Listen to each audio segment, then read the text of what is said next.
Assalamualaikum warahmatullahi wabarakatuh. Kami dari kelompok A2, kelas TKPPA, Praktek Teknologi Beton Universitas Negeri Jakarta, akan mempresentasikan pemeriksaan berat isi dan bleeding beton segar. Sebelumnya, kami akan memperkenalkan anggota kelompok kami.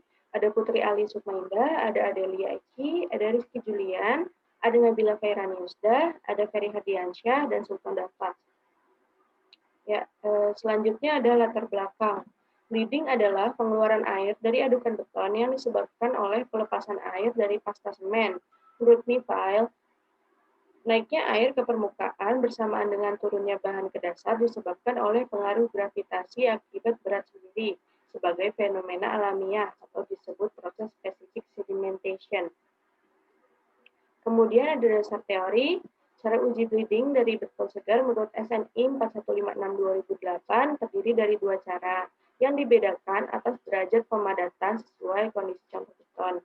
Kedua metode tersebut tidak disyaratkan untuk menghasilkan hasil uji yang sama, walaupun contoh beton yang diambil dari siklus pencampuran yang sama dan diuji dengan masing-masing cara. Bila berbagai mutu beton akan dibandingkan, seluruh jenis pengujian harus dilakukan dengan cara yang sama. Dan bila dalam satu siklus pencampuran mempunyai berat isi sama, massa contoh beton tidak boleh berbeda lebih dari 1 kg. Nilai yang dinyatakan dalam Satuan Standar Internasional atau SI. Kemudian metode pemadatan dilakukan berdasarkan nilai Islam. Berikut ada tabel nilai Islam dan cara pemadatan ya. Di sini ada nilai Islam apabila lebih besar daripada 75, cara pemadatannya menggunakan penusukan. Apabila di antara 25 hingga 75, cara pemadatannya penusukan atau penggetaran internal. Dan apabila nilai Islamnya lebih kecil daripada 25, maka cara pemadatannya penggetaran internal. Kemudian ada tabel volume minimum bejana dan ketelitian timbangan. Nah, di sini ada keterangan butir maksimum agregat, volume minimum bejana dalam centimeter kubik atau liter, kemudian ketelitian timbangan dalam gram, dan jumlah pemadatan. Ya, selanjutnya ada maksud dan tujuan uji, ada 3. Yang pertama, mengetahui berat isi beton segar dan pengaruhnya terhadap konstruksi nantinya. Kemudian menentukan tingkat kesesuaian produksi beton atau perbaikan sifat beton terhadap persyaratan. Kemudian ada mengetahui laju atau kecepatan bleeding dan untuk mengetahui banyaknya air yang dikeluarkan. Ya, selanjutnya ada alat yang digunakan untuk uji. Yang pertama, alat yang digunakan dengan metode penusukan atau cara A ada bejana silinder. Di sini sesuai gambar ya, bejana silindernya tergantung butir maksimum agregat. Selanjutnya ada timbangan, pipet, gelas ukur, batang penusuk, termometer, beker metal, timbangan, pelat pemanas, alat pengukur waktu, dan sendok semen atau sekop. Selanjutnya, untuk alat yang digunakan dengan metode uji dipadatkan dengan penggetaran atau cara B, ada meja getar, pencatat waktu, wadah, dan peralatan lain yang sesuai yang telah diuraikan pada metode A. Nah, untuk metode B, tentukan penutup dalam wadah dan wadah di atas meja getar. Perkuat tutup dengan wadah hingga kencang. Rekam dan catat waktu mulai menyalakan motor. Teruskan lakukan penggetaran secara berselang selama 1 jam. Selanjutnya, pemadatan benda uji dalam wadah dengan penggetaran hanya dilakukan apabila diinginkan untuk mengetahui pengaruh derajat penggetaran dalam selang waktu yang disyaratkan. Hentikan pemadatan bila terindikasi telah terjadi sekresi yang terlihat di permukaan beton. Untuk beberapa kasus seperti campuran yang terlalu basah atau plastis, tidak perlu dipadatkan sepanjang penempatan beton dalam wadah dan penanganannya selama penentuan berat dan penempatan dalam meja datar untuk pengujian tidak meragukan. Selanjutnya ada bahan yang digunakan. Yang pertama adalah beton yang diproduksi di laboratorium sesuai yang ditetapkan dalam SNI 0324931991. Kemudian di sini ada isi wadah dengan beton sesuai yang ditentukan dalam cara uji SNI 03 1973 1990. Ya, kemudian jika penyiapan benda uji dengan cara penggetaran, maka tahap penggetaran adalah dengan menyalakan listrik selama 3 detik dan matikan 30 detik. Setelah listrik dimatikan, akan diperoleh pengaruh getaran motor selama 7 detik. Kemudian contoh uji ditempatkan dalam wadah kira-kira setengah dari tinggi total. Jumlah contoh uji sebaiknya diukur dalam berat dan biasanya ditimbang dengan berat 20 kg dengan kurang lebih 0,5 kg sesuai dengan persyaratan. Ya, selanjutnya ada prosedur pelaksanaan. Pertama, pemeriksaan ini dapat dilakukan setelah beton segar selesai diaduk selekas mungkin. Catat kebutuhan bahan dasar yang digunakan untuk mengaduk. Kemudian timbang berat bejana, catat beratnya dan ukur diameter, tinggi, serta volumenya, kemudian basahi bejana dengan air. Kemudian siapkan adukan yang telah diaduk, isi adukan menggunakan sendok semen sebanyak 3 lapisan, setiap lapisan dipadatkan sebanyak 25 kali dengan tongkat pemadat diameter 16 mm, panjang 60 cm. Kemudian pemadatan dapat menggunakan vibrating table dengan cara menggetarkannya secukupnya sampai didapatkan selaput air pada permukaan. Kemudian ratakan permukaan, tambal bagian yang bolong dengan adukan dan bersihkan sekitar tabung dengan lap.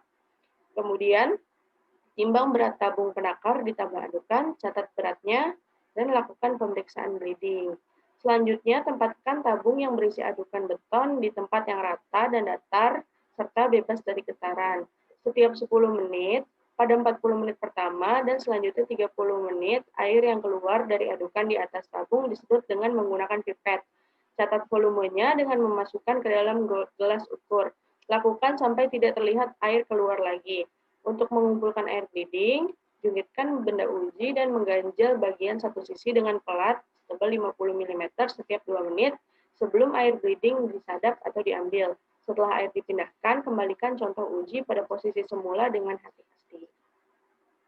Kemudian, hitung volume air total dalam adukan beton dan hitung persentase air yang keluar atau bleeding, yaitu banyaknya air yang keluar dengan N sama dengan 1 dibagi dengan total air dalam adukan di dalam bejana. Selanjutnya ada hasil uji. Di sini ada data-datanya ya. Ada banyaknya semen, air, agregat, dan bahan tambah. Sini juga ada nilai faktor air semen, nilai SLAM, dan suhu lingkungan. Kemudian di sini ada tabel hasil uji yang mencakup berat bejana tambah adukan, volume air yang keluar tiap 10 menit. Ya. Selanjutnya ada hitungan berat isi beton segar dan hitungan pemeriksaan bleeding. Nilai untuk pernyataan ketepatan sehubung dengan pembuatan campuran pengujian metode sesuai SNI untuk multilaboratorium dan laboratorium tunggal. Di sini ada standar deviasi untuk masing-masing. Ya, kemudian ketelitian pengujian untuk cara A, data yang diperoleh tidak mencukupi untuk dievaluasi secara langsung. Oleh karena itu, dapat dianggap bahwa ketelitian yang didapat adalah setara atau lebih baik dari cara B. Kemudian untuk cara B, ketelitian pengujian harus memenuhi ketentuan berikut. Untuk satu orang penguji, setiap contoh nilai standar deviasi yang diizinkan adalah 0,7% untuk bleeding sebesar 0 sampai 10%, 0,6% untuk bleeding sebesar 10 sampai 20%, 1,77% untuk bleeding sebesar lebih dari 20%. Kemudian nilai perbedaan hasil antara rata-rata tidak boleh lebih besar dari 2% untuk bleeding 0 sampai 10%, 3% untuk bleeding 10 sampai 20%, dan 5% untuk nilai bleeding lebih dari 20%. Ya, kemudian perhitungan. Untuk berat isi beton segar, maka rumusnya berat beton segar dibagi volume bejana. Untuk berat beton segar yaitu berat beton ditambah wadah dikurang berat wadah dibagi volume bejana. Nah, kemudian di sini ada rumus bleeding, rumus P1, dan rumus kecepatan bleeding. Ya, ini keterangannya ya, di mana W1 berat bejana, W2 berat bejana tambah adukan, kemudian VB volume bejana, VK volume air total yang keluar, VT volume air total yang terdapat dalam bejana, VN rata-rata volume air dalam bejana, dan D diameter bejana. Kemudian untuk perawatannya, bersihkan semua peralatan yang telah dipakai dan letakkan kembali pada tempatnya. Ya, di sini ada contoh soal dari uji bleeding yang telah dilakukan, didapatkan data-data seperti pada tabel. Hitunglah nilai bleeding beton. Di sini ada bahan, berat satuan, dan berat dalam gram. Kemudian kita hitung nilai faktor air semennya 0,7, nilai Islamnya 1 dikali 15, 2 dikali 16,5, dan 3 dikali 10,5. Dan kemudian dirata-ratakan dibagi 3. Terdapat nilai Islam rata-rata 14 cm. Nah, maka untuk nilai bleedingnya adalah 7,5 mm. Kemudian kesimpulannya dari hasil praktikum, nilai bleeding yang didapat adalah sebesar 87,5 ml, sehingga campuran yang didapatkan adalah ideal. Campuran ini memenuhi syarat untuk pembuatan beton, karena kualitas beton yang dihasilkan cukup baik. Nah, di sini ada daftar pustaka, kita mengambil dari 4 sumber, 3 dari web, dan 1 dari buku Bapak Tri Mulyono yang berjudul Perancangan Campuran Beton, Pengujian dan Perencanaan Beton Segar Seri 3, Uji Laboratorium Bahan dan Beton. Ya, demikianlah presentasi yang dapat kelompok kami sampaikan. Terima kasih.